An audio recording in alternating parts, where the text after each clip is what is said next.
Buenas tardes para todos. Bienvenidos a una nueva sesión del ciclo de áreas de campo en arqueología. Esta sesión de hoy la hemos llamado Las resistencias afro, el reino de Bayano. Eh, este es un par de puntos sobre el ciclo. Este es un espacio concebido desde el Instituto Colombiano de Antropología e Historia para contarle al público general sobre distintos momentos y proyectos de arqueología realizados a lo largo y ancho del territorio nacional. Esperamos que sea pues para quienes nos han acompañado ya en sesiones anteriores del ciclo, pues saben que este es un espacio amable, en la medida de lo posible despojado de lenguaje técnico, y cuando hay lenguaje técnico yo meto la cucharada para, para tratar de modular ese lenguaje y que todos tengamos acceso de la manera más prístina y más clara a estos frentes de investigación contemporánea en arqueología contemporánea realizados desde el ICANN, y en el futuro inmediato, esperamos en el mediano plazo, tener investigadores también externos a la entidad. Bueno, continuamos hoy una conversación sobre Santa María de la Antigua, Santa María de la Antigua del Darién. Para ello nos acompaña el profesor Alberto Sarcina, investigador del Grupo de Patrimonio del ICANN. Eh, Él, pues, es nuestro experto en lo que tiene que ver con Santa María. Estuvo muy cerca del proyecto de formulación del parque arqueológico y pues ha trabajado ya varios años en arqueología, en la investigación en arqueología en Santa María de la Antigua. En el ciclo de hoy yo tengo mucha expectativa digamos, en el programa de hoy, tengo mucha expectativa de esta conversación que podamos tener con el profesor Sarcina, porque hay algunos temas aquí que son profundamente apasionantes, ricos en información y que requieren una tonelada todavía de investigación. Creo que hasta cierto punto la conversación va a poder avanzar en los resultados de investigación, pero también señalando muchas preguntas y muchos campos que resultan muy interesantes en lo que tiene que ver con Santa María de la Antigua, por supuesto, pero también con el territorio de Santa María de la Antigua del Darién, que es un, creo yo, un territorio rico en historia, un territorio rico en, en preguntas y que está abierto a la exploración. Entonces, profesor Alberto, buenas tardes. Hola. Entonces, comencemos la conversación. Creo que Bueno, debemos volver en un punto a la conversación que tuvimos sí. en la semana pasada para retomar y poder desarrollar, creo yo, de manera como más rica para quienes nos acompañan en la tarde de hoy, Ujú. eh, este capítulo nuevo en la historia de Santa María. Entonces, Sí. hablemos de temas afro, profe, Ujú. hablemos de esas poblaciones afro que de una u otra manera arribaron a Santa María. De pronto volvamos sobre esta anécdota que apenas tocamos en la sesión anterior sobre Nuflo de Olano. Ujú. Bueno, mm, entonces, el sentido de toda esta serie de charlas, ¿no? Como dijiste tú, es poder pues, contar bien ampliamente la historia de Santa María de la Antigua. Y bueno, yo empiezo la investigación en Santa María de la Antigua, pues sobre el contexto colonial, ¿no? Obviamente, la primera, digamos, la primera pregunta que uno se hace, bueno, ¿dónde está la ciudad? Cómo está conformada, cuál es su amplitud, etcétera, ¿no? Pero claramente Santa María está insertada dentro de un tiempo, presente, pasado y futuro, ¿no? Con respecto al momento de la ciudad. Entonces, también mi investigación empieza a hacerse más y más preguntas. Entonces, antes que todo, bueno, ¿cuál es el pasado de Santa María de la Antigua? O sea, ¿quién eran esas poblaciones autóctonas que vivían ahí? Eso lo hemos visto en el segundo capítulo de esta serie.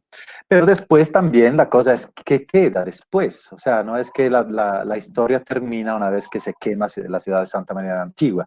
¿Qué queda después? ¿Qué ha generado Santa María de la Antigua? Todas esas semillas que generan, digamos, toda la primera fase de la conquista.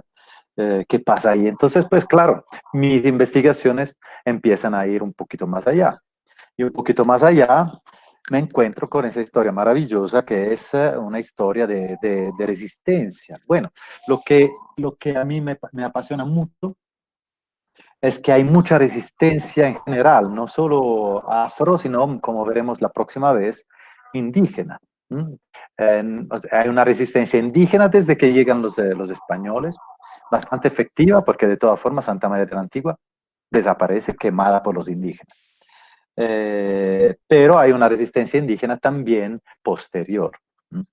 Y en este hay un un espacio de tiempo que es un mundo para descubrir entre cuando termina Santa María de la Antigua, digamos, todo el siglo XVI, o sea, para llegar hasta 1600, 1610, aparecen los cunas, aparecen, ¿no? Como si, ¿no? Pero seguramente siempre estuvieron ahí, pero pues esto es algo que se tiene que entender bien, esta transición entre lo cueva y lo cuna, y en el medio de todo este espacio, justo en este espacio vacío, hay esa historia maravillosa de resistencia africana.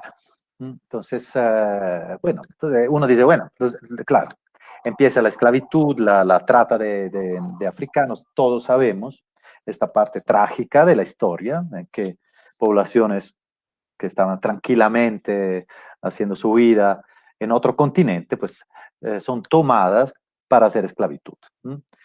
Y bueno, antes que todo, ¿por qué servía? ¿Para qué esta esclavitud? ¿No? Entonces, claro, había unos trabajos duros, como los trabajos en las minas de oro, los trabajos en la búsqueda de las perlas. Ahora vamos a ver algunas imágenes que pues los españoles no querían hacer. Y los indígenas se estaban acabando rápidamente porque no estaban acostumbrados a este nivel de trabajo tan terrible. Entonces, en un cierto momento, muy rápidamente, se necesita mano de obra. La política, como hemos visto la otra vez, la política de Pedrarias, cuando llega con sus 2000 personas, sus capitanes de guerras europeas, es una política arrasadora. O sea, esta forma de guerra que él aplica, que es la misma que él aplicaba en el norte de África y en partes de Europa, pues aplicada en un contexto americano o amerindio, pues la única cosa que logra es crear un desierto humano. Entonces necesitan inmediatamente de mano de obra. Pero los primeros africanos que llegan, en verdad, ya llegan como sirvientes de familias españolas desde España. O sea, desde Sevilla, desde España, algunas familias llegan con sus sirvientes que son ya cristianizados, ¿no? Que pasan a través de una trata portuguesa. Y entonces hay unos protagonistas, ¿no? Como Nuflo de Olano, por ejemplo. Nuflo de Olano sabemos. Es uno de los participantes con Vasco Núñez de Balboa en la famosa expedición al Mar del Sur del 1513. O sea, entre los 74 personajes que llegan hasta el Mar del Sur, uno es Nuflo de Olano, de color negro. Entonces, bueno, ¿quién es este Nuflo de Olano? ¿No? Nos preguntamos si es un esclavo, un sirviente, o ya es libre. En verdad, de lo que se entiende por otras, por ejemplo, por un texto de 1522, sabemos que Nuflo de Olano va a fundir oro rescatado con el cacique de Totana en la casa de fundición de Santa María de la Antigua. Entonces, alguien que funde oro rescatado, pues es un conquistador. Entonces, este Nuflo de Lano es alguien que de todas formas se libera rápidamente y rápidamente ya es, digamos, libre y puede hacer su conquista tal y cual un español común y corriente. No sabemos Nuflo de dónde es, si es teolano, es el apellido de alguien que era su dueño, o su amo, o si quién sabe si es se refiere a alguna ciudad, o no sé, Orano o otra cosa. Muy posiblemente es más bien el sirviente de alguien que era Olano.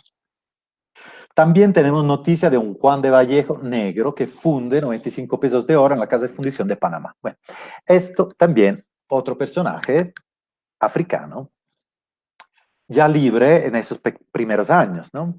Entonces, bueno, esa digamos, eh, es importante como tener en la óptica general que no todos los esclavos eran, todos los africanos eran esclavos, ¿m?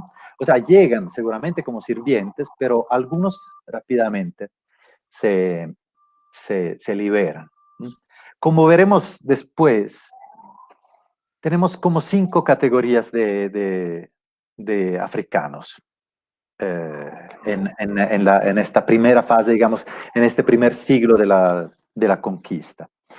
Los esclavos que llegan y fundamentalmente trabajan en las minas de oro y en la recolección de perlas, o sea, en trabajos terribles, desde los cuales van a salir solamente escapándose, como cimarrones.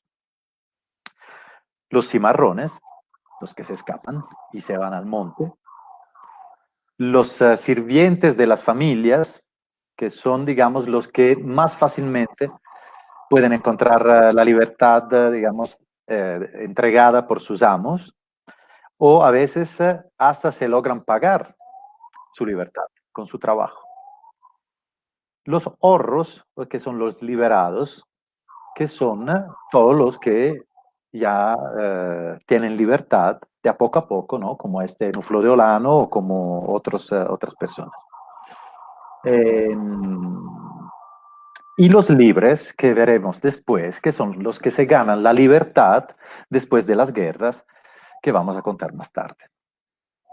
Digamos, esa es un poco la idea, ¿no? Ya hay, digamos, una variedad muy amplia de personas. O sea, los libres y los horros serán gente que después participarán en la conquista en una forma, digamos, como conquistadores o de toda forma como personas libres, ¿no? Algunos de forma violenta, otros de forma mucho más pacífica, cultivando su tierra, pero hay un porcentaje que después miraremos de cuánta gente es.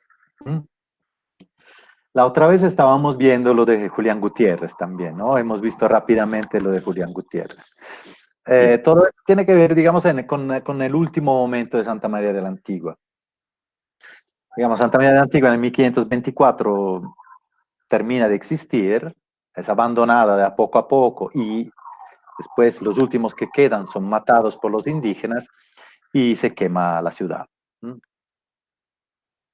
La historia de Julián Gutiérrez es una historia muy interesante, es muy amplia, es mucho más amplia que solamente digamos, esta parte que vamos a ver ahorita. Pero, digamos, Julián Gutiérrez es un personaje que con su esposa, que se llama Isabel, que es indígena, empieza a recorrer todo el Golfo de Urabá, tratando de volver a tener paz con los caciques. Entonces, bueno, esta historia de Julián Gutiérrez es muy importante por varias cosas. ¿Por qué? Pues, como sabemos, la idea es que después del 1525 ya la población nativa casi no existe. O sea, que los cuevas prácticamente han desaparecido. Pero Julián Gutiérrez encuentra muchísima gente, en verdad, encuentra muchos caciques. Hay un elenco muy largo de caciques. Y todos esos caciques hablan con la esposa de Julián Gutiérrez, que se llama Isabel, y que es originaria de la familia del cacique Semaco. Entonces, el cacique Semaco era en Darién, y sabemos que Darién era un poblado cueva. Entonces, bueno, hay todavía mucha gente en el Golfo que está hablando cueva. Son grupos indígenas más o menos grandes y están a los dos lados del Golfo, además. Están también en la banda derecha del Golfo. Esa es la primera noticia interesante. O sea, este Golfo no está tan deshabitado como se pensaba. O sea, como se piensa, digamos, comúnmente. que como que, ay no, un desierto total. En verdad, después que termina Santa María de la Antigua, se vuelve a poblar, vuelven a volver a poblar el Golfo, poblaciones indígenas. Tal vez los mismos que masacran a Santa María de la Antigua, el cacique de Bea, el cacique, esos rebeldes que son los que posiblemente queman Santa María de la Antigua, pues son los que están aquí. Esa es la primera cosa interesante. La segunda cosa interesante es que en un cierto momento uno de esos indígenas, uno de esos jefes, el cacique de Urabá, propone a Julián Gutiérrez de ir donde solía estar la ciudad de Santa María de la Antigua, porque por ahí se han visto negros, fundamentalmente cimarrones. Los indígenas le temen mucho a los cimarrones. Me gustaría leer este Por pasaje. favor. No sé La, si la- eso la es... ventaja de estar en línea en Bueno, este formato es que tenemos tiempo. Entonces, bueno. leamos, leamos. Entonces dice, bueno, van Julián Gutiérrez como 20, 30 indígenas que lo acompañan, van al donde estaba el puerto de Santa María. Llegamos al dicho puerto viernes en la tarde. Y otro día, después de comer, nos fuimos el río arriba del Darién por el toldo y otros el río arriba y fuimos a donde solía ser el pueblo. O sea, desde el puerto, ellos van por río arriba, donde estaba el toldo, que era una especie de gran sitio para mantener todas las mercancías que llegaban al puerto. Entonces, hay todavía una memoria, porque Julián Gutiérrez ha vivido a Santa María de la Antigua. Es un ex habitante de Santa María de la Antigua. Ahora vive en Acla en este momento. Y el dicho Julián Gutiérrez fue, la voz narrante es del veedor, ¿no? Él había siempre un veedor, atrás de un español siempre hay un veedor, es como una presencia como el KGB, ¿no? Es digamos, la forma El, española el- el- es... el apasionamiento colonial por registrarlo todo, que Exacto, exacto. preservamos un poco hoy. Que ha quedado un poco, ¿no? Que ha quedado un poco en la Sí, sí, sociedad colombiana, digamos, el veedor, ¿no? O sí, sea, sí. todo, bueno. Pero entonces uno tenía, o sea, él no podía ir solo, tenía que tener siempre un veedor que iba. Y bueno, esa es la voz del veedor. Y el dicho Julián Gutiérrez fue en pos de ello, y yo con él río arriba una legua siguiendo el rastro de 2 o 3 negros. O sea, encuentran un rastro de 2 o 3 negros. Bueno, no se sabe bien, como saben que son 2 o 3, cuál es este rastro, que serán fogones, posiblemente fogones, serán restos de un rancho, bueno. Y fuimos siguiendo el rastro hasta que fue noche. Y allí paró el dicho Julián Gutiérrez. Y desde un rato volvieron los dichos indios a donde había quedado el dicho Julián Gutiérrez y los compañeros a hacerle saber cómo el dicho Gonzalo, que era uno de los sirvientes, había topado con un rancho y en él estaban ciertos negros asando carne en un fuego. Entonces, bueno, uno del grupo que se adelanta encuentra un rancho donde hay un grupo de negros que están asando carne. El dicho Julián Gutiérrez preguntó al dicho Gonzalo si con los negros había visto algunos indios. Y el dicho Gonzalo dijo que no, sino que los negros estaban cantando. Bueno, entonces ya hay una imagen interesante, ¿no? Hay unos negros africanos, escapados. Estamos en el 1532. O sea, estamos a... Santa María empieza en el 1510, han pasado 20 y pico años, muy poco, o sea, son los de los primeros, y ya se han escapado. Sabemos que en el 1530, desde Acla, desde las minas de Acla, de oro, se escapa un gran número de... Matan a los amos y se escapa un gran número de esclavos. Posiblemente son de ese grupo.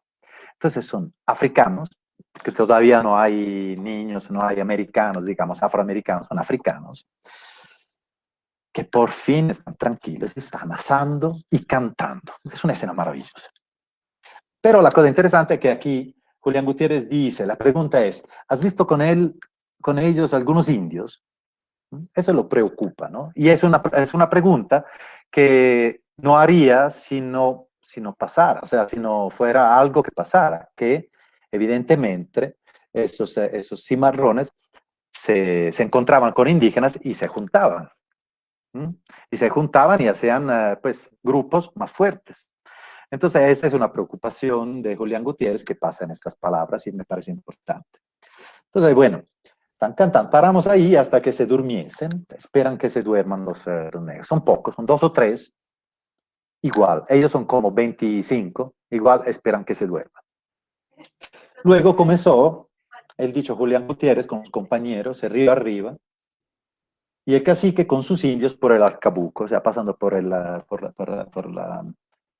monte. Y como llegamos, dimos sobre ellos. Y el dicho cacique e indios se espantaron de ellos y quedamos nosotros solos, con los dichos negros.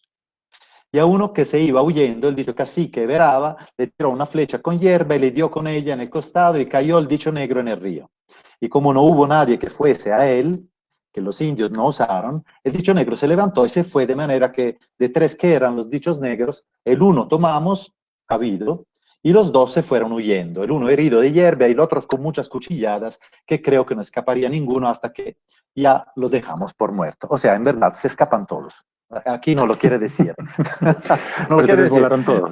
Se le volaron todos. Y la cosa interesante es que ellos son 25, pero para atacarlos esperan que los 3 o 4 que serán se duerman. Y una vez que van encima, los indios le tienen tan espanto que no logran ni atacarlos y se escapan.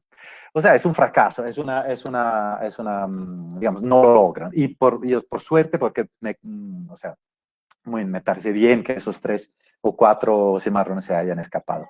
Pero la historia es interesante porque dice de un terror, pánico que tienen los indígenas con los africanos. Le temen, ¿no? Y me imagino que habrá sido gente muy fuerte, muy grande, y especialmente de este color que pues, es algo novedoso. Entonces, bueno, o sea, en esta escena hay muchas cosas. Hay primero, en el 1532, solo 7 años después del final de Santa María de Antigua, por aquí andan ya cimarrones, haciendo pequeños ranchos, pequeños palenques, ya pequeñas viviendas. A veces los cimarrones se juntaban con indígenas, y eso lo descubrimos por la pregunta de Julián Gutiérrez, pero en general los indígenas le temen a los africanos muchísimo. Bueno, esas 3 cosas ya son un punto interesante de esa historia. Y yo le sumaría una más, porque además, a partir de este momento particular del, de la historia ya de este territorio, comenzamos a ver cómo cómo esa historia comienza a ser informada como con otras fuentes de información. Porque me temo que hasta la conversación anterior, buena parte de la conversación anterior va muy en el registro arqueológico. Ahora tenemos un estrato más de información en el registro histórico, en los documentos, ¿cierto? Exacto. Que es una cosa que creo yo es de mucho valor para la investigación, es que podemos y comenzar a entender qué es lo que ocurre en ese territorio a partir de varios estratos de información. Entonces tenemos el registro arqueológico que nos habla de un pasado muy distante, pues hasta el 8.000, 10.000 años del presente, pues. Luego, el registro arqueológico nos informa de la vida de Santa María, ¿cierto? Nos informa de en qué punto se construye, dónde se construye, y tenemos evidencias de ello en el registro arqueológico, y ahora tenemos un conjunto de documentos que complementa o enriquece el registro arqueológico, lo que nos deja ver con mucha más claridad qué ocurre en ese territorio como conjunto. Exacto, la cosa es que desde ese momento en adelante tenemos más, digamos, pruebas históricas, o por lo menos seguimos unas huellas históricas más que arqueológicas, porque claro que esos palenques han existido y los encontraremos una vez que las fronteras serán más tranquilas y se podrá excavar también en la serranía, porque en ese momento la serranía es un poco difícil de explorar. Pero estoy seguro pues, que en estas partes un poquito más escondidas, más recónditas, vamos a encontrar. Como registro arqueológico, nosotros tenemos algo, digamos, del final de Santa María de la Antigua y de la fase inmediatamente sucesiva, que no es algo que tiene una relación directa con los cimarrones y con este momento, pero digamos, ilustra que también, de todas formas, había pasajes por aquí. Yo creo que en este momento, después, digamos, de la llegada de los españoles, todos los grupos tenían que moverse mucho. Era guerra de guerrilla, digamos. Se tenían que mover mucho. Entonces, pues de Santa María, bueno, nosotros sabemos, ¿no? En el 1524 es abandonada, no, es quemada. Entonces, encontramos, bueno, aquí, ¿no? Esas son las palabras de Oviedo, ¿no? Dice que, pues en la ciudad quedaban algunos, ¿no? Y los propios indios de Diego de Rivero y otros que con ellos se juntaron, le mataron. A un hijo suyo de edad de 8 o 10 años lo ahorcaron la cumbrera del propio Bujío y quemaron la mayor parte de aquella ciudad y entre las otras casas, la mía, dice el pobre Oviedo, ¿no? Que yo creo que lo único que le importaba de toda esta discusión es, y quemaron mi casa, que era la mejor de toda Santa María de la Antigua. Bueno. Pero bueno, digamos que en estas palabras, que son bastante, pues es bastante trágico este final, pero entonces sabemos que hay un incendio. Y efectivamente, arqueológicamente, encontramos trazas de incendio. Entonces, por ejemplo, esas imágenes son del área F, hay donde el 76% de los postes que hemos encontrado son quemados, son huecos así, ¿no? Quemados. Y encontramos también trazas del envigado del techo de una cabaña, también quemado. En la área de excavación H, también estos pisos que son de cabañas. Ese es un sitio donde hemos encontrado, digamos, digamos, un taller de fundición para hacer balas de plomo para armas. También aquí hemos encontrado trazas de quemado y cosas como esta botija que era prácticamente intacta, dejada ahí seguramente en el momento final de Santa María. Entonces, tenemos algunas áreas de excavación donde hemos encontrado esto. En la fase sucesiva, en la fase después del abandono de Santa María, no encontramos ya no más, digamos, viviendas ni nada, pero encontramos estos que son entierros rituales. O sea, son unos huecos donde se hacía una ofrenda de cerámica, como esta gran olla con una olla más chiquita, o como esas ollitas este es un volante de uso, con pequeñas hachitas, cosas muy, digamos, simbólicas. Y bueno, aquí uno dice, bueno, antes que todo, ¿quién lo habrá hecho? ¿En qué años? Estamos en los años inmediatamente después de Santa María. ¿Y por qué? Entonces, bueno, ¿quién será? Serán, bueno, o los mismos indígenas que queman Santa María, o de todas formas estas poblaciones que sabemos que todavía están ahí en los años 30. Entonces, ¿y por qué lo están haciendo? Pues posiblemente para limpiar el sitio, para limpiarlo de tanto sufrimiento, y tal vez por esto no vuelven a vivir ahí, sino que van a vivir en un sitio cercano. El sitio cercano es un sitio que hemos llamado Los Laureles. Digamos, este verde y este naranja es la ciudad de Santa María. Ese era el poblado indígena. Y Los Laureles está a 300 metros, está muy cerca. Es un sitio muy pequeño, bastante pequeño, con una estratigrafía bastante pequeña, y que estaba al lado del cauce principal del río. Y por aquí lo hemos excavado en el 2016, hemos encontrado 4 fases, de toda forma, aunque en un periodo de tiempo muy, muy limitado. hemos encontrado que la cerámica era bastante, tenía algo de parecido a Santa María, a la de Darién, pero tenía un buen porcentaje distinto. Entonces era una fase distinta, era posiblemente gente que tenía un parentesco, pero no directamente los de Darién.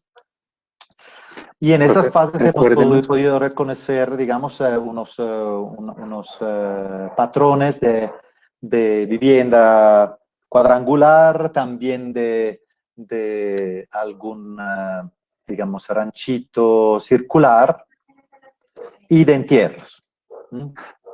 Profe, recuérdenos, cuando hablamos de fases en arqueología, ¿de qué es que estamos hablando? Bueno, en este caso, pues como yo utilizo una metodología que se llama estratigráfica, estamos hablando de fases muy, muy chiquitas. Son fases determinadas por grupos de unidades estratigráficas, o sea, acciones. En este caso, nosotros digamos, en la técnica estratigráfica definimos acciones positivas y acciones negativas. O sea, positivas son aportes, negativas son los cortes. Entonces, por ejemplo, nosotros empezamos desde arriba hasta abajo, ¿no? Entonces, la fase 1, que es contemporánea, tiene el terreno contemporáneo y una serie de huecos contemporáneos hechos en, digamos, un nivel contemporáneo. Seguramente adentro de esto hay unos huecos de guaquería. Hemos encontrado muchos huecos de guaquería para encontrar que se encontraron unos entierros de este periodo. Entonces aquí tú encuentras todo el relleno de los huecos y los huecos que cortan una unidad estratigráfica que es la 2. Después se baja, entonces desde las 10B empieza la segunda fase, que es la última fase digamos, de vida de este poblado de los Laureles. Y aquí entonces se encuentra un estrato de vida, que es el 7, en el cual están hechos todos esos huecos. Mira, esta es la unidad estratigráfica 7, estamos aquí. Ok. Todos esos huecos. Aquí quise poner, digamos, gráficamente una encima del otro estas fases. Está buenísimo. Así que debí haberme ahorrado la pregunta y dejarlo hablar. Entonces aquí, ¿no? Por ejemplo, encima de ese estrato de vida, inmediatamente más abajo de ese estrato de vida, había el empedrado 19, este empedrado que es relacionado a la parte más alta de la colina donde había las viviendas. Y más abajo hay unos huecos de poste llenados y una segunda fase de empedrado. Eso significa que prácticamente tenemos un empedrado que después es cortado por unos huecos de poste y es arreglado por otro empedrado. Esta fase, sí, se está dañando. Vamos a ver.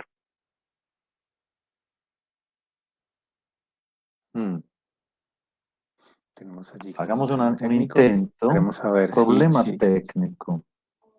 Queremos saber si mejoramos un poco la calidad de la transmisión. Para las personas que nos acompañan, muchísimas gracias por acompañarnos en la tarde de hoy. Esperamos ya solucionar rápidamente este impasse técnico. Parece que... ¿Mejoró? ¿Sí? Listo, profesor, continuemos. Bueno, qué pena. Aló.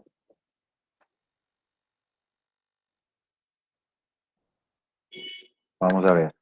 ¿Se me está escuchando? Sí, Ajá. sí, ya. Bueno, esa es la simpática virtualidad contemporánea. Bueno, entonces hay una fase de empedrado que significa, pues, el empedrado, una fase de huecos encima del empedrado, una sistemación del empedrado, un arreglo del empedrado y después un estrato de vida alrededor, al lado del empedrado. Entonces, esta es una fase. ¿Qué es esta fase? Con su fase precedente, o sea, que es el empedrado 8. ¿Mm? O sea, el empedrado, ¿para qué servía? El empedrado es, digamos, algo que sirve para drenar el agua, fundamentalmente. Entonces, casi siempre un piso de vida tiene abajo una piedra, que son generalmente piedra de río o algo por el estilo, se pone tierra pisada y ahí encima vive la gente, sobre esta tierra pisada. Entonces, ese estrado 7 es donde uno encuentra la cerámica y puede decir, bueno, estamos en el periodo X o en este otro periodo. Después hay una fase de tierra rojiza precedente, la unidad estratigráfica 14, que es aquí. Y en esta tierra rojiza y amarilla, que es la cuarta fase, es donde se hacen, es el periodo de los entierros. Entonces hay una fase precedente donde hay entierros. Después de los entierros se decide construir una casita aquí al lado, entonces se hace un empedrado y hay dos fases de empedrado que son estas dos. Entonces, digamos, en un terreno muy chiquito, en verdad eran pocos centímetros, se logra entender, digamos, estas fases. Pero todas esas fases son muy chiquitas, entonces yo pienso que estamos hablando de un sitio que está entre 1540 y 1600, máximo. Bueno, esto era un poco, digamos, lo que encontramos de un punto de vista arqueológico. O sea, sabemos que había un poblado chiquito, posiblemente 3 familias, 4 familias, al lado de donde estaba Santa María, y que esta gente pues vivió por poco tiempo, se tuvo que ir rápidamente, no hacía una cerámica particularmente elaborada, tomaba la arcilla solamente de una cantera y no de varias como los alfareros de Darien. Entonces, digamos, un sitio más bien de pasaje rápido, más que de estadía. Y bueno, y luego pues llegamos al otro, digamos, al otro tema, que es de dónde venían esos cimarrones, ¿no? Que era lo que estábamos hablando antes de comienzo de este capítulo. De este capítulo. Entonces, tenemos un momento, digamos, porque creo que aquí comenzamos a hablar de una cosa que va a ser protagónica en pues, digamos, de la conversación de hoy y de las que vienen, y es volver a hablar de las gentes que habitan ese territorio, ¿cierto? Hablamos antes de algunos grupos indígenas denominados los Cueva. No sabemos, no sé si sabemos si se llamaban ellos a sí mismos los Cueva, creo que no, creo que los llaman así los españoles que arriban al territorio. Tenemos el momento de la ocupación española, que corríjame, profe, es el momento en el que menos personas habitan allí, pues digamos, pensando en la época. Y luego comenzamos a encontrar fragmentos de información de los nuevos habitantes del territorio del Daría. Y allí justamente uno de esos grupos que resulta protagónicos y a donde concentramos la conversación en la tarde de hoy son las poblaciones afro. Todavía, en este momento, todavía hay poblaciones africanas, no afroamericanos, sino poblaciones africanas que bien en un momento, digamos, viajan como servidumbre, o pues bueno, digamos, adscritas a una de estas 5 categorías que nos contó hace unos momentos, pero arriban a territorio americano. Y ahí arranca una historia, como en muchas vertientes, ¿cierto? Como en muchos caminos. Sí, sí, a mí la cosa que me importa más, sí, es entender que esta gente es todo menos que homogénea. O sea, uno dice, los esclavos africanos o los cimarrones, ¿no? Como si fuera un grupo más o menos uniforme de personas, ¿no? Que uno se imagina que llegan de un territorio salvaje, gente pues con costumbres salvajes, todos que hablan la misma lengua. Todo o sea, no podría ser más alejado de la verdad esta imagen. En verdad, esta gente viene de sitios a veces muy desarrollados, a veces bastante desarrollados, a veces menos, con lenguas distintas, con religiones distintas, de áreas completamente distintas de un continente. que es África. Es como decir, bueno, y llegaron los esclavos europeos, sin diferenciar sueco de francés, no sé, de griego. No, pues hay cierta diferencia. Hay cierta diferencia, hay lengua, de religión.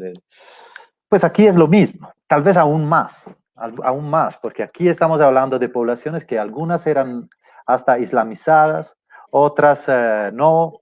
Eh, entonces, bueno, entonces es importante, yo creo, para un historiador y entonces para un arqueólogo, porque yo creo que arqueólogo e historiador son la misma familia, eh, hacerse esas preguntas, o sea, tratar de ver los grupos como pues, en su complejidad.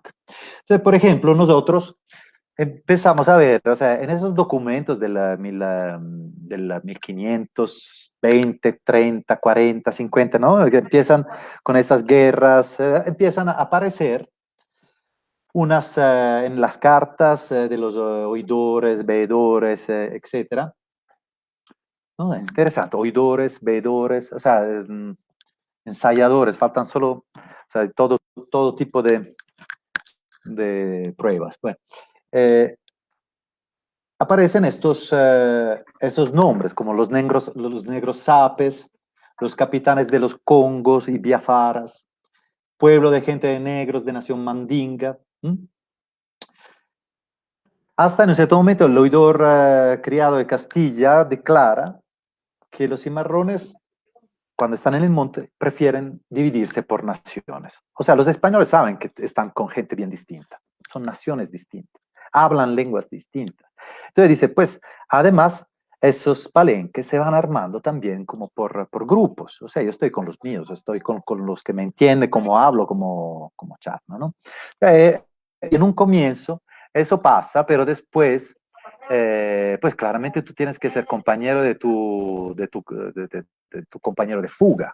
Entonces se arman esos palenques que después vamos a ver. En verdad son sitios multiculturales, son sitios donde se hablan muchas lenguas, son sitios donde hay muchas religiones distintas. Entonces tenemos que pensar palenques muy grandes, sabemos de algunos de más de 200 casas, o sea, grandes como Santa María de la Antigua, más o menos, en el medio de la selva del Darién.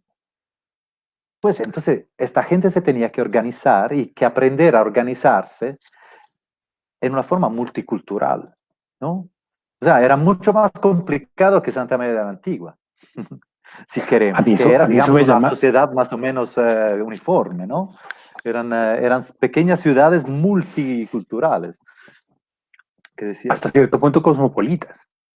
Exacto, cosmopolitas, ¿no? Porque claro, O sea, estamos hablando de ajá, multitud de exacto, lenguas, multitud de de usos, de sistemas de costumbres. referentes de significado, eh, porque además son idiomas tan distintos como decíamos en algún punto, bien podrían ser idiomas tan distintos como el español del alemán. O sea, Exactamente. con unas tradiciones lingüísticas radicalmente distintas. Entonces es interesante pensar qué lengua hablaban en esos palenques, ¿m? ¿Qué lengua utilizaban? ¿Cuál era una lengua franca? ¿Quién sabe? ¿No? Eso es algo que pues no sabemos.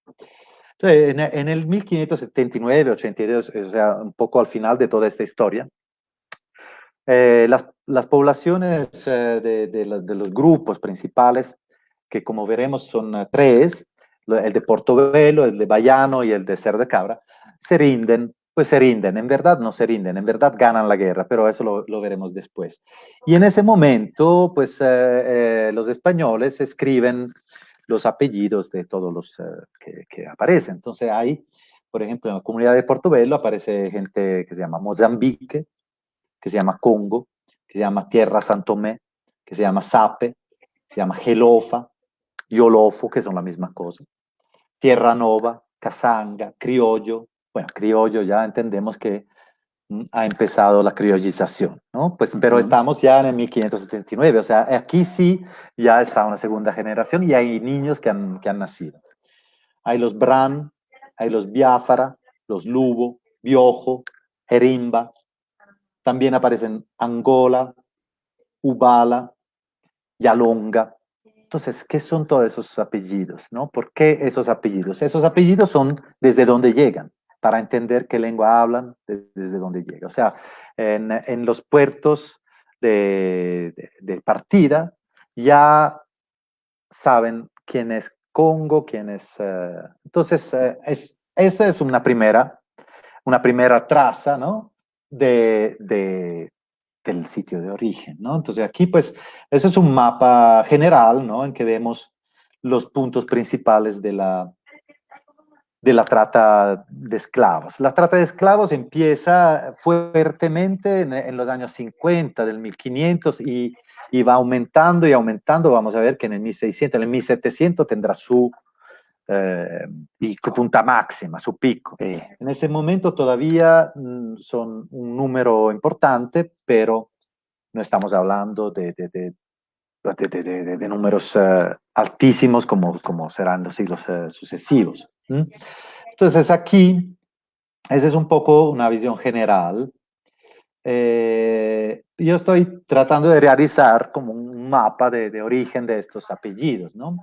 Entonces, de lo que ya pude entender, Yolof llega de lo que era un imperio Yolof, que estaba prácticamente en Senegal. Entonces, seguramente en alguna parte de este imperio se vendía gente que tal vez no era Yolof, sino que podía ser capturado por los Yolof. Los mandingas llegaban más bien de esta parte del Golfo de Guinea, a un lado de un imperio que también existía, el imperio Songhai, que tendrá su momento más alto en el 1500 y a finales del 1500 va terminando. Eso para decir que también África, o sea, uno piensa que África sea, pues, era en el 1500 un lugar eh, abandonado y en el salvajes, para nada. Había imperios, había tenido civilizaciones muy amplias y estaba teniendo civilizaciones muy fuertes, ¿no? Y en los márgenes de esos imperios, entonces es donde se encuentran también los sitios de venta de esclavos. Los Bran vienen más bien de esta parte, Kasanga, Sape, Yalonga, es un altiplano que se encuentra en esta zona de Guinea. Biafara es el Golfo de Biafra. San Tomé es una isla y por San Tomé seguramente se entienden todas esas islas de esta parte del Golfo. Congo es el río Congo. Angola es aquí donde termina el Congo. Y Mozambique es al otro lado. Entonces, ya desde aquí nosotros podemos empezar a decir, bueno, una Angola con una Yolof, o sea, están tan lejos como pues Laponia desde Italia, o sea, estamos a extremos, ¿no? Para no hablar de Mozambique. Es una distancia superior a la que tiene Bogotá con Buenos Aires. Exacto, exacto. O sea, estamos hablando Sí. de sitios, ¿no? Que además han tenido historias bien distintas. O sea, aquí vamos a ver o sea, muy rápidamente algunos de los grandes imperios que conocemos, porque lastimosamente también la arqueología de África hay que desarrollar mucho, pero pues hubo imperios muy importantes, pues aparte de los egipcios, que todo el mundo sabemos, pero hubo imperios, bueno, el de Axum, pero también en la Etiopía cristiana, o sea, la de Copta, pues tiene una historia desde el paleocristiano en adelante, muy importante. El imperio de Zimbabue, el reino del Congo, todos estos eh, son estados importantes y con una fuerza estatal centralizada a veces, o sea, o sea, tenemos que pensar a estados bien constituidos y no nada que ver con la idea que tenemos de un África totalmente salvaje. Además que el concepto de salvaje, como sabemos, no existe, o sea, nadie es salvaje, o sea, es sencillamente más o menos estatal, más o menos centralizada, ¿no? Pero para decir que de todas formas existían estados centralizados y estados, digamos, estructurados en cierto. Y después hay toda la influencia árabe, islámica. Entonces, hay una expansión islámica importante, pues, y los árabes también, o sea, llevaban un tipo de estatalidad muy, muy centralizado. También había todo un movimiento de esclavos, una trata que desde del medioevo iba especialmente a las zonas árabes. Entonces hay más historia de la que pensamos. Bueno, hay una cosa interesante y es, si se están haciendo muchos estudios genéticos últimamente y son súper interesantes. Este es uno de estos, un estudio que se llama Grugni, que estudia especialmente el cromosoma Y. Y aquí, estudiando esto, vamos a ver la permanencia, bueno, digamos, de la parte nativa americana, de la parte, digamos, de los europeos y del África subsahariana, ¿no? Después, bueno, como esto está hecho en población actual, también tenemos gente asiática, que sabemos que han llegado de Oriente para la construcción del canal, para la construcción del ferrocarril. Bueno, en Panamá hay una buena presencia. Pero la cosa interesante es que en el Darién encontramos una increíble presencia, o sea, la más alta de todas, de presencia de grupos africanos. Entonces, en esta parte, que es exactamente donde se desarrolla el reino de Bayano que estamos pensando, que estamos, digamos, explicando hoy, es donde todavía se encuentra muy fuerte una raíz africana. Entonces, posiblemente, esos miles de cimarrones, pues ahí quedaron. No todos se fueron en las ciudades y en los poblados que veremos. Y ahí quedaron y ahí están todavía los descendientes de esos primeros africanos libres. Okay. Yo aquí quería ilustrar, o sea, tener una imagen, digamos, ilustrativa de los oficios de esos esclavos, ¿no?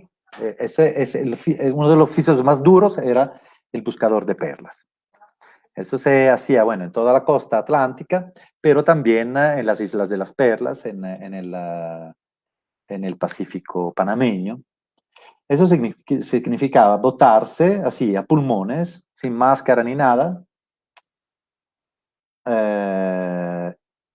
tomar aire y pasar, aquí dice 15 minutos, pero bueno, digamos menos, bajo el agua, arrancando perlas, poniéndolas en un canasto y después subiéndola otra vez, todo el día así. O sea, un trabajo horrible. O sea, horrible. Obviamente se escapaban. Ese es un documento de 1586, o sea, es un documento casi pues, coevo a estas historias que estamos contando. Esta es una imagen del puerto de Nombre de Dios. Alrededor de Nombre de Dios es donde habrá uno de los grupos de cimarrones más importantes, que es el grupo de Portobelo. Y esta es una imagen interesante porque, bueno, en Nombre de Dios pasarán varias cosas hasta pues la toma de Drake en el 1596, que veremos ahorita.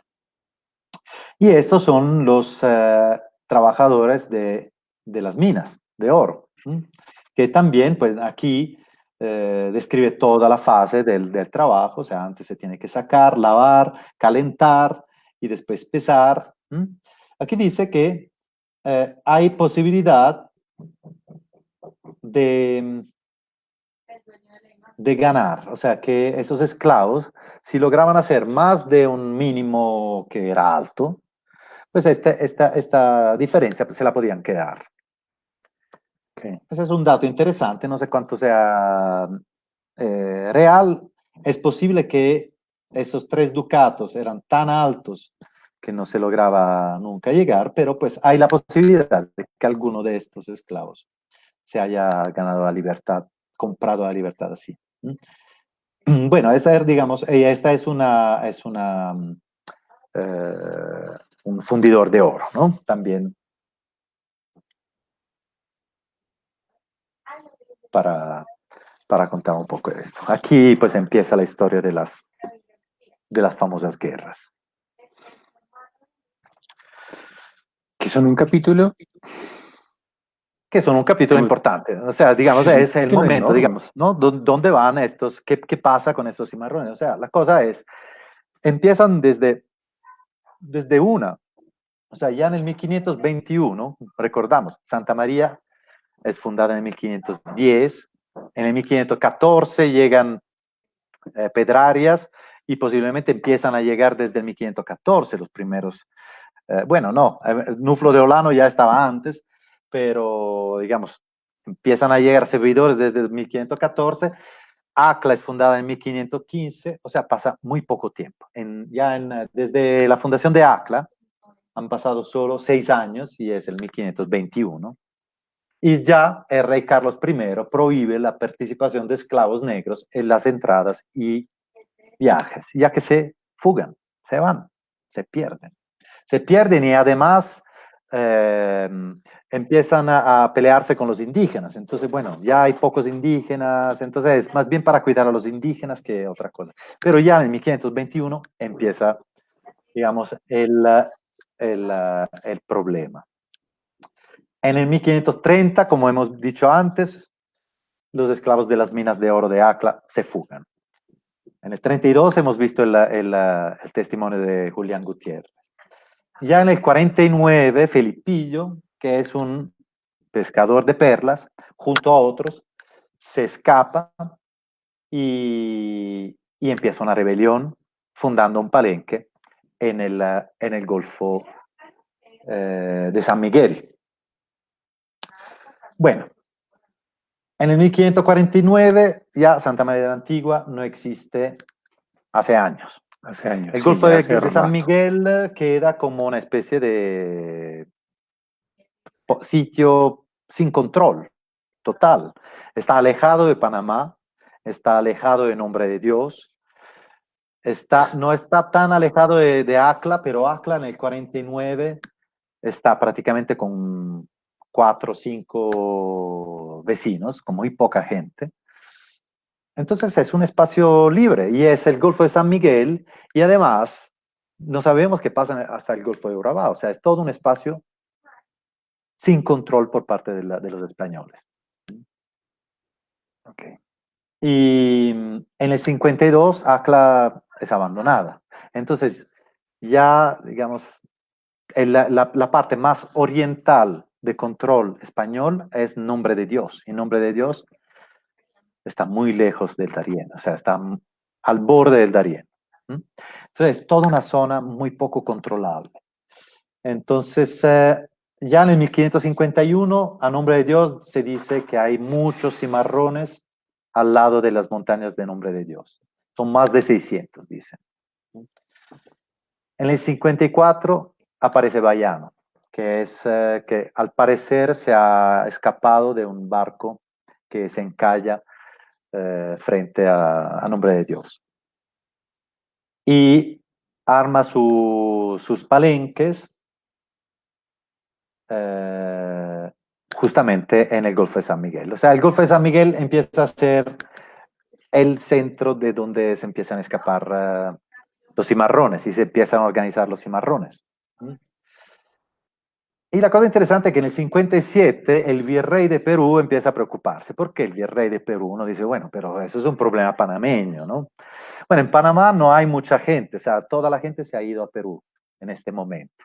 Digamos, el gran punto de comercio, la ganga, está en Perú. Entonces, Panamá y Nombre de Dios quedan como una especie de punto de pasaje. Entonces, hay unos mercantes, hay unos grupos de mercantes que hacen plata con todo lo del pasaje. Entonces, es un punto para llevarla desde el Océano Pacífico. Llegan a Panamá, desembarcan, toman la calle Real hasta llegar a Nombre de Dios y de Nombre de Dios pueden ir. Bueno, los cimarrones se ponen justamente a presionar este pasaje para tomar cualquier cosa. Entonces, claro, empieza a ser complicada la situación, ¿no? Y entonces, pero el rey de Perú, el virrey de Perú es preocupado porque pues es su plata que tiene que pasar y tiene que ser segura. Entonces, encarga el capitán Pedro de Ursúa, que después se hará famoso más tarde para ir a buscar el Dorado y para terminar matado por Aguirre, también descrito por Herzog en su película y en este libro muy lindo El país de la de canela. Ospina, Sí, sí, muy sí. lindo, sí. Ursúa. Y bueno, entonces, pero Pedro de Ursúa logra, empieza una guerra, entonces, ya de hecho, y logra capturar a Bayano y lo envía antes a Lima y después será enviado en España, después no se sabrá más nada de este Bayano. Pero Bayano era un rey, o sea, Bayano es definido como rey. Esa es una cosa interesante. O sea, Y ya... hablar del reino de Bayano es Exacto, alucinante. es Porque para alucinante. hacer, digamos, así para hacer un resumen, entonces, tenemos la potencia del Imperio Español que hace el primer contacto en Santa María, rápidamente hace otras fundaciones, ¿cierto? Viéndolo como, como el ente administrativo que es Uh-huh. el imperio. Para ese momento, entonces, se funda Santa María y se abandona, pero ya está fundada Acla y rápidamente Ciudad de Panamá.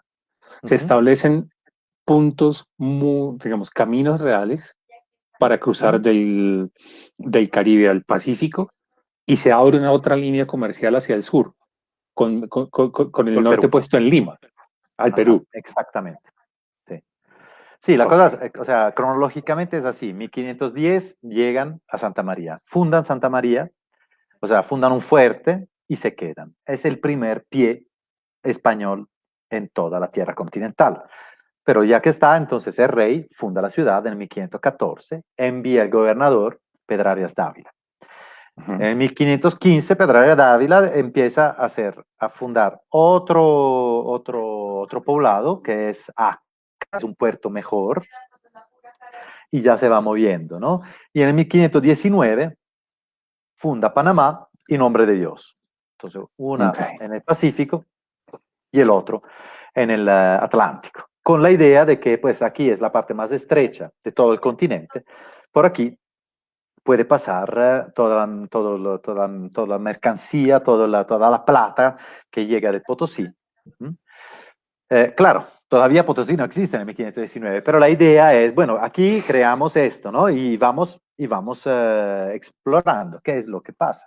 Entonces Pizarro empieza a explorar, pues antes anda Goya y después Pizarro empiezan a explorar y llegan efectivamente al Perú. Llegan a finales de, o sea, en los años 20, pero le pondrán un poco de tiempo y conquistan todo el reino del imperio inca. ¿Mm? Entonces, desde los años 30 ya el imperio está conquistado, pero es ahí el punto clave de donde se está haciendo el comercio, el Perú. Y por otro lado, México. Entonces, este comienzo, este inicio de oro, ¿no? De Santa María, pues empieza ya a perder de sentido. Entonces, Santa María ya es quemada en el 1524. Acla es demasiado oriental para tener alguna influencia en este pasaje, ¿no? Entonces, el único sentido de la gobernación de Panamá es pasar plata de una parte a la otra, o sea, es de conectar el Perú con España. Esta es, digamos, es el único sentido que le queda. Por esto, no hay mucho, no hay mucho ejército, no hay muchos soldados por aquí, ¿no? Y por eso es tan difícil controlar los esclavos, los cunas, después todo, ¿no? Entonces es como un reflejo de la importancia que va acumulándose más bien a Perú. Panamá es una ciudad de mercantes y de mercaderes. Y también Nombre de Dios. Nombre de Dios funciona, es una ciudad que se abre solamente cuando llega el galeón. O sea, llegan los galeones para tomar todas las riquezas del Perú y para irse otra vez a España. Y en ese momento entonces vuelven todos los mercaderes, abren y empiezan a subir los precios y cosas, ¿no? Eh, Listos. Y en ese punto sensible, absolutamente sensible del territorio, ¿Mm? es que surge esta figura de Bayano y el reino. Exactamente. Es, digamos, una espina en el flanco del imperio español, en el punto más débil, ¿no? Ahí donde es más frágil, ¡tac! Se arma un reino maravilloso, un reino africano en plena América. Entonces, un reino africano, ya estamos en el 1550, entonces posiblemente ya habrá niños, como hemos visto ya desde el 1521, o sea, ya han pasado unos 30 años, entonces seguramente habrá niños, habrá americanos, nuevos americanos negritos, maravillosos, entonces habrá eh, pero tenemos que pensar en una confederación de palenques, no es una cosa chiquita, porque de lo que después miraremos, habrá, digamos, poblados muy grandes, poblados más chiquitos, poblados que son solamente de defensas, o sea, digamos, fuertes, y esos africanos están organizados en forma militar, muy fuertemente, o sea, hay capitanes, soldados. Entonces es una cosa compleja y se organizan pues según un modelo que es el reino. Tienen un rey y capitanes militares, seguramente habrá tenido también capitanes civiles de los cuales no conocemos. Pero pues es una imagen bien interesante. No sabemos la amplitud del reino de Bayano, porque no hemos tenido historiadores del lado africano que escribiesen la historia del reino de Bayano. Lo podemos imaginar y posiblemente pues toma buena parte del Darién. Entonces, bueno, según Aguado, aquí estamos, había un palenque fortificado para los hombres de guerra y Bayano, y otro escondido donde residían las mujeres, los niños y los ancianos. Es un sitio así multicultural, ya bien organizado, con fuertes y todo. Bueno, entonces, bueno, Bayano, pero obviamente no es que termina la guerra, o sea, o sea destruyen un palenque que tenía más de 300 habitantes, pero después de poco, pues se organizan otros. En el 72 llega Francis Drake y ataca Nombre de Dios. Y ataca también la venta de Chagres y de cruces. ¿Y quién lo ayuda? Lo ayuda exactamente. O sea, se crea una alianza entre los cimarrones del grupo de Bayano, del reino de Bayano, y los piratas ingleses. Esto es algo que a los españoles les da mucho miedo, obviamente, ¿no? Porque, claro, porque así los ingleses tienen, o sea, los africanos tienen todo conocimiento del territorio, porque ya son 30 años que están viviendo en esas montañas. No, más. En los años 70 ya son 50 años que están 50 viviendo ahí. años de conocimiento del territorio. Exacto. Entonces hay seguramente una segunda, tal vez una tercera generación de cimarrones libres. Entonces hay gente, hay africanos, ya afroamericanos, que no han conocido la esclavitud. Nacieron libres en ese territorio.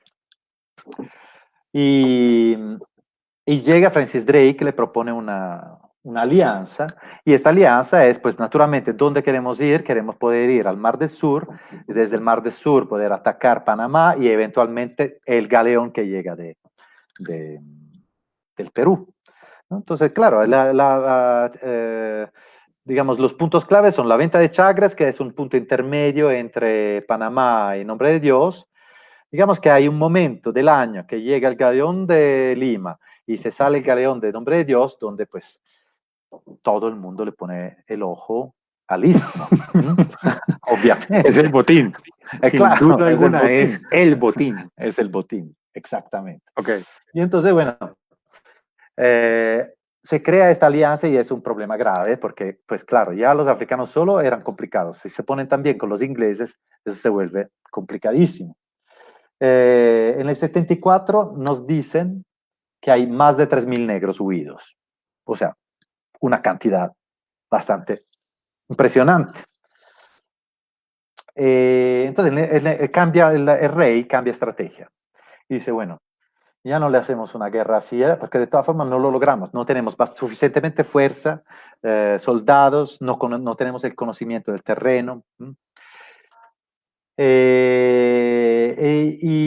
entonces prometen perdón y libertad a los cimarrones que que vienen a obediencia, o sea, que se rinden, que digan, ok, ya no estamos en nuestros palenques, venimos.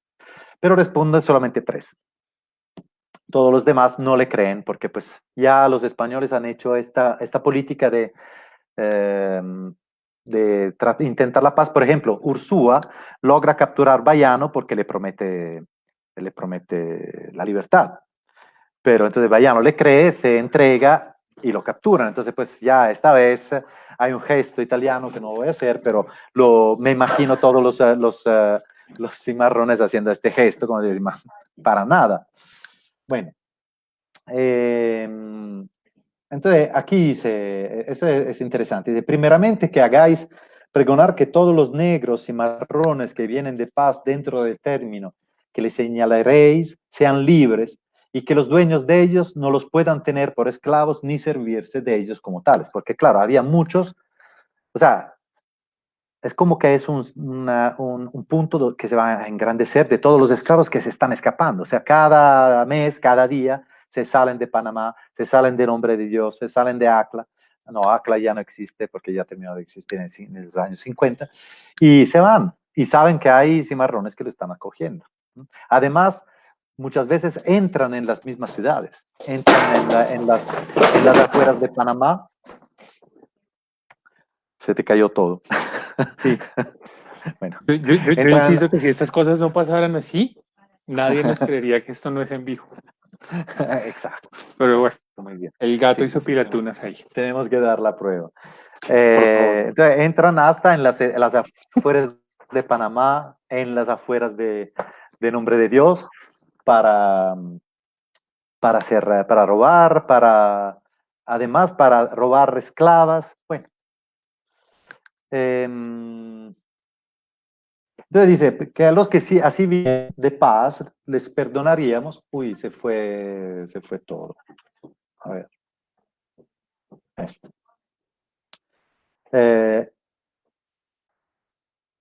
Entonces, que han de ser obligados a juntar y poblar los pueblos que le mandaréis y las partes y lugares que le señalaréis. O sea, bueno, la idea es, bueno, se rinden, nos vienen aquí y les armamos unos poblados para ustedes. Esta es la primera vez que lo proponen, así de claro. Pero bueno, los cimarrones no le creen. Y dicen una cosa interesante, que todos los negros y negras horras, o sea, que ya están libres, que están en esta provincia, y los que de aquí adelante que la ahorraren, vayan a vivir a los tales pueblos. O sea, dicen, bueno, ya, en Panamá estamos llenos de negros horros, o sea, de africanos, o sea, afroamericanos, libres, liberados, que se han comprado la libertad, que han sido liberados por sus amos, y pues que se vayan. O sea, es un poco una idea de segregación, ¿no? Que organizamos unos sitios solamente para ellos, ¿no? Donde ponemos estos que se liberan, estos que se rinden, y ponemos también todos los que están en Panamá, que son demasiado oscuros para nosotros, españolitos. Pero nadie contesta en este caso. Y obviamente Panamá no se va a blanquear. En el 77 llega otro corsario, John Oxenham, que hace una entrada, que era un compañero de Drake y que vuelve, hace otra vez alianza con los cimarrones y hace un intento genial que es pasar al otro lado, o sea, esta vez sí llegar al Pacífico. Y lo logra. Y logra hacer una serie de ataques. Su plan es de robar un barco español en el Mar del Sur, quitarle toda la clavazón, o sea, los clavos, todas las partes metálicas, llevarla a la Mar del Norte, construir un barco desde la nada con las clavazones. Eso te da la idea de cuánto era importante en un barco, especialmente toda la parte de metal. O sea, la cosa fundamental, lo que hacía más el barco, más que la madera, eran los clavos y toda la parte de hierros, todos los metales. Pero no logra. Los toman, los matan y aquí, en este caso, llega un capitán que se llama Diego de Frías, entra en el Golfo de San Miguel, sube los ríos Indias y Bombas, que van a un sitio que se llama Real de San Miguel. En este momento los españoles construyen un fuerte en el Golfo de San Miguel, porque ya dicen, bueno, todo está pasando aquí. Entonces, gracias a esto, logran capturar al capitán inglés y varios de sus hombres, muchos africanos, y encuentran dos palenques muy grandes, uno se llama Catalina, el otro se llama Rinconcholón o Ronconcholón. De esos dos sabemos que uno tenía 80 casas y el otro más de 200, o sea, eran pequeñas ciudades. Los encuentran solamente porque uno de los esclavos, o sea, de los cimarrones, traiciona, si no, no los encontraban. Entonces, eso te hace entender algo importante, no solo para la historia de los cimarrones, sino más bien para la historia en general del istmo. O sea, el control real de los españoles sobre este territorio era mínimo, era muy chiquito. O sea, ellos logran encontrar una ciudad prácticamente, porque 200 y pico de casas era como Santa María de la Antigua, solamente si los acompaña alguien que está traicionando. Si no, no los encuentran. O sea, es tan difícil esta selva, es tan tupida esta selva, son tan difíciles esas montañas, que ni encuentran andando a buscar una ciudad de 200 casas. Entonces, esto hace imaginar que, bueno, encuentran Catalina en Concholón, pero quién sabe cuántos más palenques, cuántos más poblados había perdidos por ahí. Y no solo de africanos, sino también de indígenas, ¿no? Además, dice, bueno, eso distaban uno de la otro 5 leguas, y al parecer había otros 3 o 4 pueblos más que distaban, o sea, es un estado. O sea, este reino de Bayano no era un reino con un palenque. Dicen, sí, bueno, el rey Bayano. No, era un rey que efectivamente tenía una capital, tenía varios palenques, ¿no? Pues aquí en ese momento no está Bayano, está otro, que ahora veremos cómo se llama, pero digamos, este estado era un verdadero estado. Y en verdad era más estado el reino de Bayano que la gobernación de Panamá, si queremos decirla toda. Porque la gobernación de Panamá tenía Panamá en nombre de Dios, que estaban ahí cuidando con un poca camino. gente, estaban, sí, cuidando el camino, con poca gente, casi pocos soldados. Y en verdad estos eran muchos más organizados, o sea, tenían mucha más gente, eran más poblados. Bueno. Es interesante que pues este Diego de Frías captura también algunos indios que estaban con esos africanos. Esta mezclanza, esta mezcla entre indígenas y africanos es bien interesante porque, como te digo, estamos en un momento en que no se sabe bien qué pasa con los cuevas, qué pasa con los cunas. Entonces, ¿quiénes son estos indios aliados que viven en estos palenques?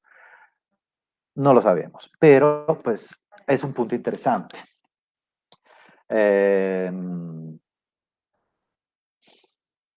Bueno, entonces en 1579 por primera vez se habla de esos tres grupos, tres parcialidades. Una es Bayano, la parcialidad de Bayano, la más grande, la que está alrededor del Golfo de San Miguel. Una un poquito más chiquita que está al norte, alrededor del Nombre de Dios, hasta Río Chagres, y se llama la parcialidad de Portobelo. Portobelo como ciudad todavía no existe, pero existe el sitio geográfico, ya ha sido definido hace tiempo, Portobelo, la bahía. Y después hay otra parcialidad que está a occidente de Panamá, que se llama Cerro de Cabras. En 1579, los negros de Portobelos, con su rey que se llama Luis de Mozambique, empiezan a hacer la paz. O sea, empiezan a decir, bueno, entonces si nos rendimos, nos dan un pueblo, sí, ta, ta, ta. Y efectivamente se ponen de acuerdo y construyen el primer poblado de africanos libres de América, prácticamente, que se llama Santiago del Príncipe. Las cosas no funcionan igualmente bien con los de Bayano, que el rey de este momento se llama Domingo Congo, y como capitán tenían Antón Mandinga, son dos figuras importantes. Antón Mandinga está hace tiempo como capitán del grupo de Bayano y es el que hizo las alianzas con los corsarios, con Oxenham y con Drake. Entonces empiezan esas negociaciones también con los de Cerro de Cabra, que son pocos, son mucho menos. Entonces, en el 579 se incorporan en la corona española esos dos grupos, los de Portobelo y los de Cerro de Cabra. Los de Portobelo le construyen un poblado al lado del Nombre de Dios, que se llama Santiago del Príncipe. Los de Cerro de Cabra entran en la ciudad de Panamá como libres, como personas libres.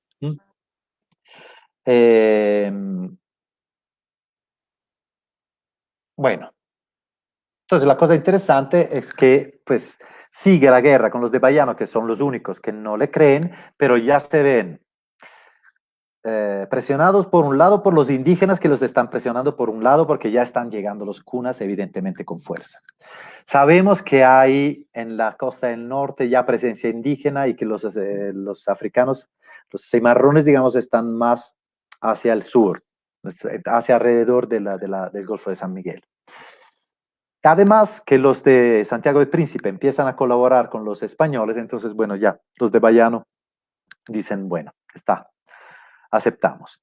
Y hacen la paz en el 1582, entonces se funda también el otro poblado, Santa Cruz la Real, que se hará a unos 15 kilómetros de Panamá.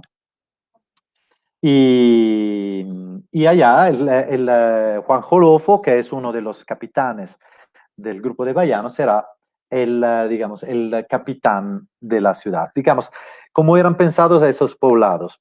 Con un capitán ex cimarrón, digamos, africano libre, o afroamericano ya, y un capitán español, digamos, un referente de la corona, un referente para la corona. Y también con grupos militares organizados de afroamericanos en defensa de la corona. Entonces, como que en esta cosa es una ganancia absoluta para los españoles, que pues tuvieron esta idea un poquito mejor que en vez que hacerle guerra sin lograr hacer nada, hacer una paz más fructífera, le conllevó dos sitios, digamos, dos poblados controlados con un grupo, digamos, armado y fuerte,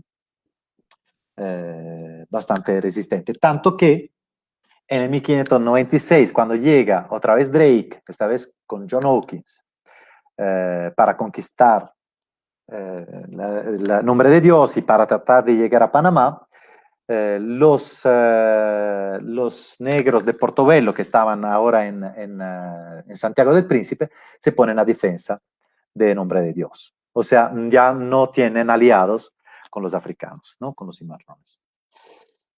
Y pues la cosa, digamos, la historia de esta guerra termina cuando Nombre de Dios, una vez que está destruida por Drake, se traslada a Portobelo, entonces se traslada también el poblado de Santiago del Príncipe, siempre en este caso al lado de Portobelo, y se llamará Santiago del Príncipe de Mogollón. Es un poco aquí, a finales del 1500, del siglo XVI, termina un poco esta historia de las guerras africanas. La cosa, esa es una carta de las muchas, ¿no? Donde se ve, ¿no? De esta historia. Ese es un poco el mapa de estas tres parcialidades, ¿no?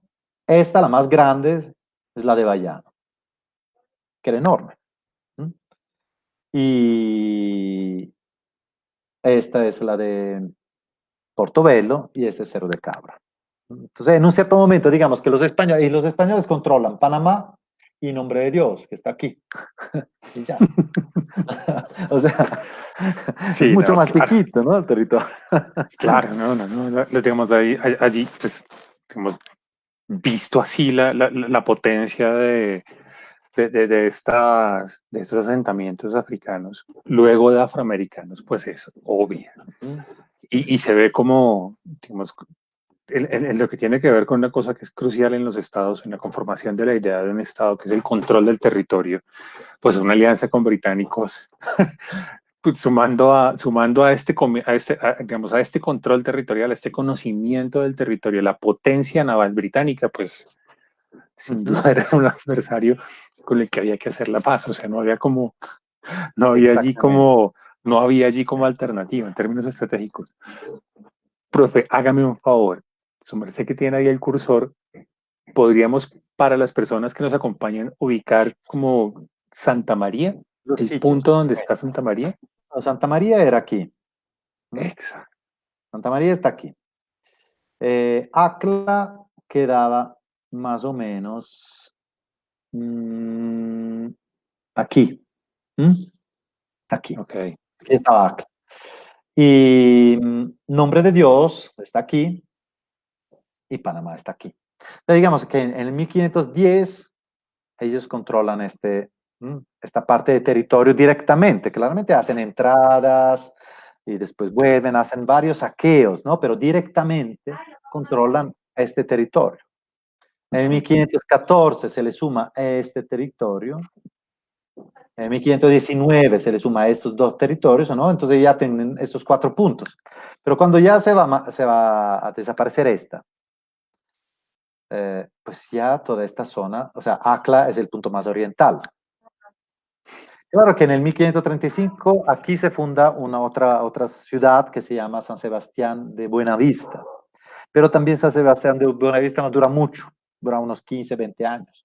Entonces, alrededor de los años 50, cuando empieza lo del Reino de Bayano, efectivamente, pues ya aquí no hay nada, aquí no hay nada y aquí no hay nada. Entonces, la fuerza española está solamente en esta parte del istmo. Entonces, claro, es muy poco controlable todo esto.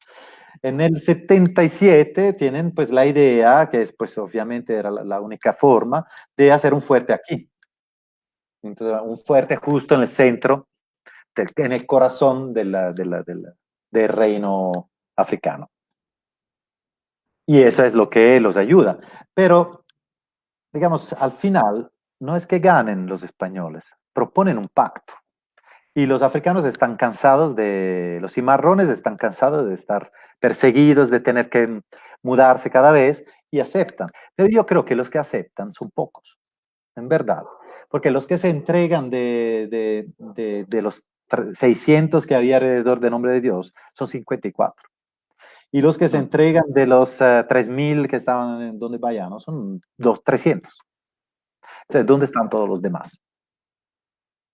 Pues están en este esquema que te mostré antes de esta población afro que queda de larga Ujú.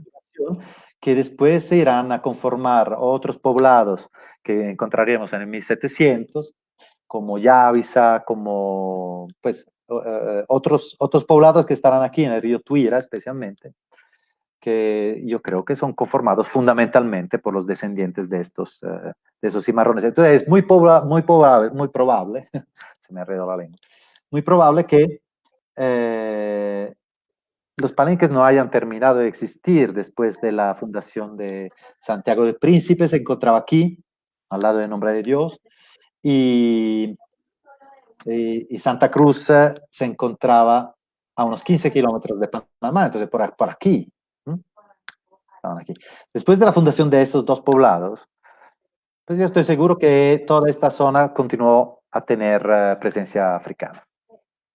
O sea, son poblaciones que persisten en el tiempo, que se asientan, que se desarrollan y que en el estudio que se corre de manera reciente, el que vimos en algún punto de la conversación, pues vemos que son poblaciones que de una u otra manera llegan hasta nuestros días. Que Ujú. eso habla de manera muy particular respecto de cada uno de esos, de cada uno de esos africanos y africanos, luego afroamericanos que persisten en ese territorio y que hacen la Exacto. vida en ese territorio. Exactamente. En mi, digamos, idea es que los africanos, las poblaciones afro, que están viviendo todavía en los alrededores del Golfo de San Miguel, son descendientes de esos primeros grupos de africanos de América. Bueno, eso es, digamos, Pues, es mi profesor.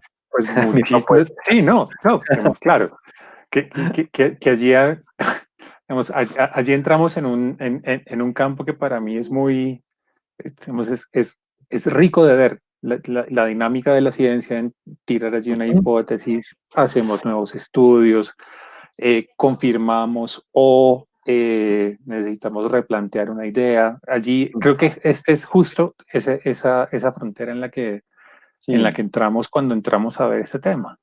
Además, no, mira, te quiero mostrar dos últimas cosas.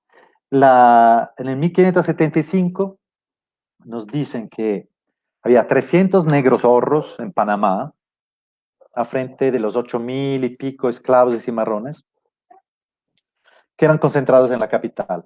1607 serán 313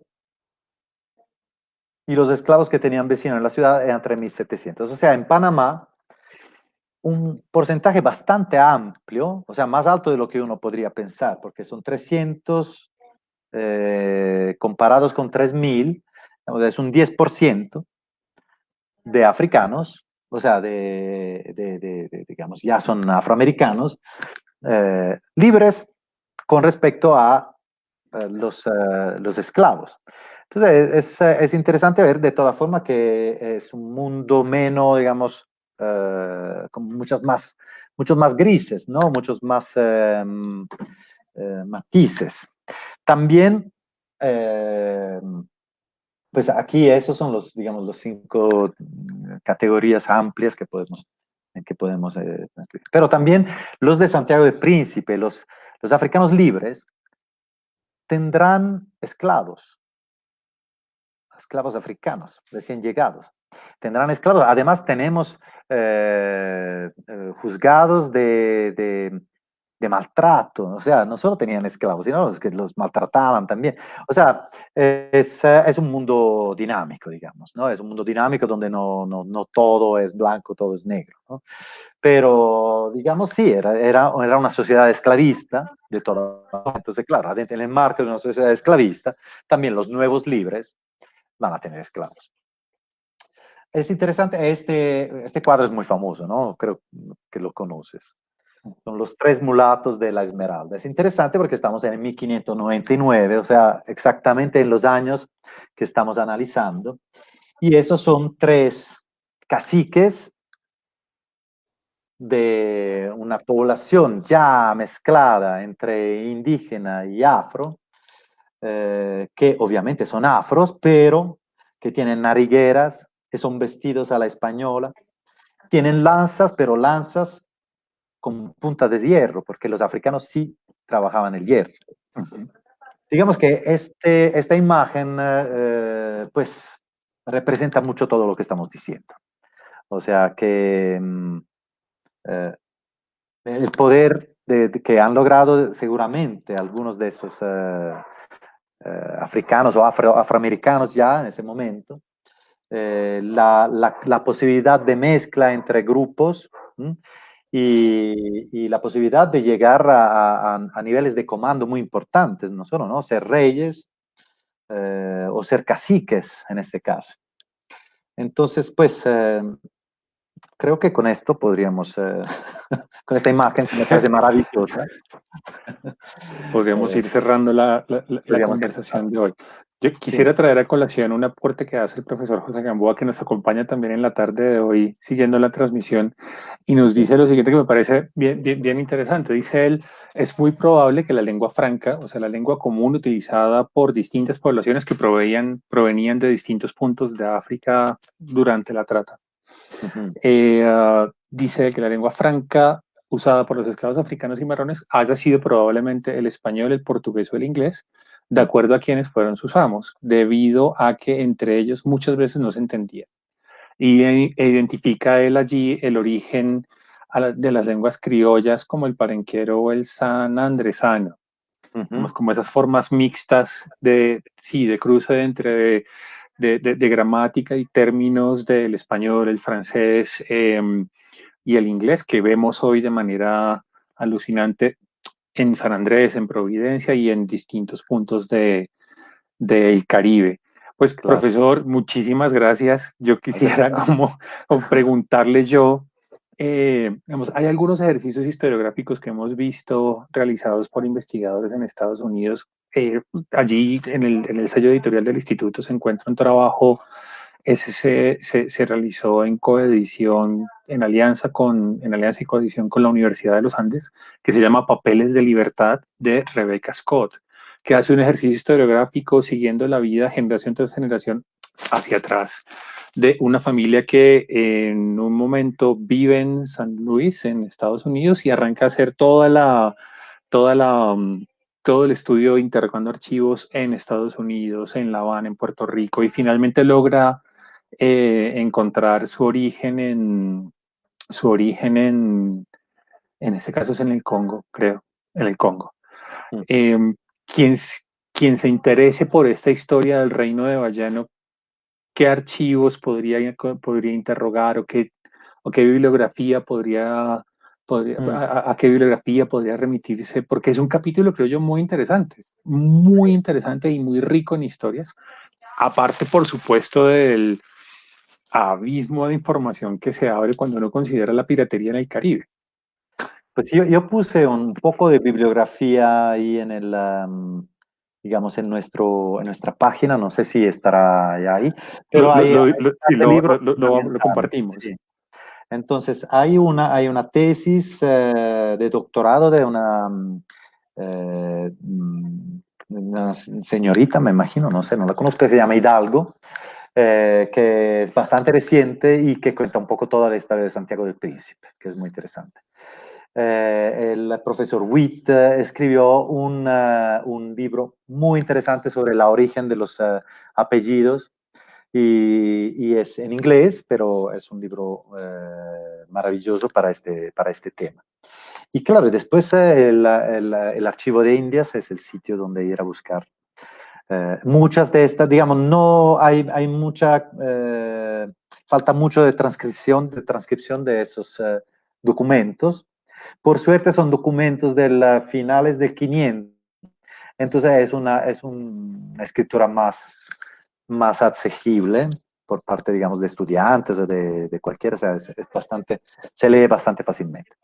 Y por suerte, el archivo de Indias ahora es fuertemente digitalizado, pero estoy seguro que hay unas cosas todavía que tenemos que sacar también de lo que no está digitalizado. Pero sí, esta es la fuente principal, el archivo de Indias. Bueno, profesor, pues muchísimas gracias por acompañarnos en la Bueno, tarde de hoy. Este es un momento muy interesante de la vida del Istmo. Eh, Creo que en la programación que tenemos pendiente un tema también enorme que tiene que ver con las resistencias indígenas. uh-huh. Ese capítulo, si todo sale bien, saldrá al aire la semana entrante. Y No, no, va a pues a salir yo quienes creo en diciembre, porque yo en la semana diciembre. entrante estoy viajando. Sí, Vale, sí, sí, para creo que diciembre será entonces el 5 o el cerramos 9. como esta primera temporada de Diarios de Campo y en la planeación para avanzar un poco a las personas que nos acompañan en estos ejercicios, el ciclo avanza de manera contundente con la programación que estamos desarrollando sobre la Mojana, que es un sitio arqueológico también muy interesante, que tiene, pues es una modificación del paisaje, si no la más grande, sí puede estar dentro de las más grandes en Sudamérica y probablemente en el continente. Entonces, con esto cerramos la conversación de hoy, profesor Alberto. Muchísimas gracias por acompañarnos y a todas las personas que nos acompañan en la tarde de hoy en estos programas. Muchísimas gracias por su compañía. Bueno, arrivederci. Eso, me salió en italiano.